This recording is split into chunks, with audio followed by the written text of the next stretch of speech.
Yay. So here we are, Monday morning decide hour. And I had this little mini mastermind at the beginning by myself on just some new things that are showing up for me for the farmhouse and some decisions I was going to be making this week. And you just said you listened to a podcast or some sort of, I don't know if it was podcast, but training on decision making.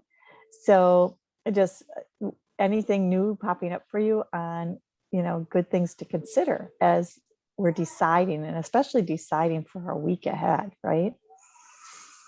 Yeah. So it is a YouTube video. So I call these vlogs. This is what I did for 2.5 years, was interview people and post them on my YouTube channel.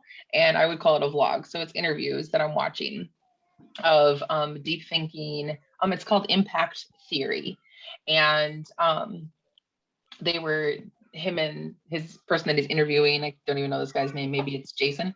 But they were talking about hesitation and making decisions. And then, they were just having a discussion about choices and decisions and how hesitation really is stagnation. And it really is, it stalls us.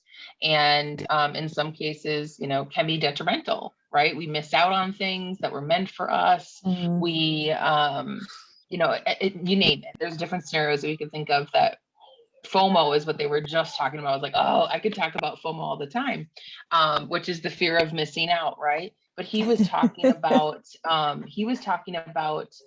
the future regret, the future regret, right? And that's a lot of like, we're thinking about preparing, about the doing. And a lot of the times we just need to make a decision and go a direction instead of trying to examine all of the options. So that was just kind of what they were talking about, fear of regret, and more of the fear about like, what if it's the wrong choice? But really the wrong choice is just not making a choice, not deciding where you want to go. So direction and just forward is my answer. Yeah, I love it. And it reminds me, as you were saying that, just that there's fear of missing out, and then there's the fear of failure, right? So that's like, we don't, we have all these ideas, and then instead of just going with them, we wonder if they're the right ideas, Right. and lose our momentum instead of just doing it and learning from it, right? Like, I think back to all the famous people who have just had so many failures before they've been successful. And even as they're successful, like you hear a lot of podcasters now are finally like opening up about that, right? Like how many failures they've had. And it didn't really used to be talked about. Well, maybe it did, just people didn't hear it. But I think more and more people are hearing that that's what creates success, is, it's taking the risk and it's seeing what happens. And, it's got to be, to some extent, an educated risk. You don't want to just be willy-nilly, but most of our thoughts, our logic takes over.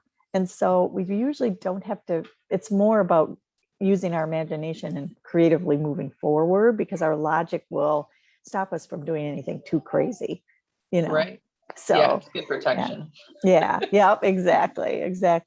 The saboteurs are going to come in no matter what. So we might as well just, go and then, they're still going to show up. Say hi. I see you. Let them know you see them. I see you. You can stay in your corner. That's cool. Yeah. You come along. You can hop on the trailer, but I'm driving. That's right. That's why I love talking about fear as my best friend. It's totally a different view, and a different take than a lot of people look at with fear. But I really resonate with making fear my best friend because of that. Like, I think of the saboteurs and how they're there. So say hi, let them know you see them, and I'm very aware of what you're about to happen. What's about to happen. Thanks for giving me the stories, but they're just stories. I love it. Right. Oh my gosh, we're at 9:00. Okay, good. So we get to move into Grow with Becky.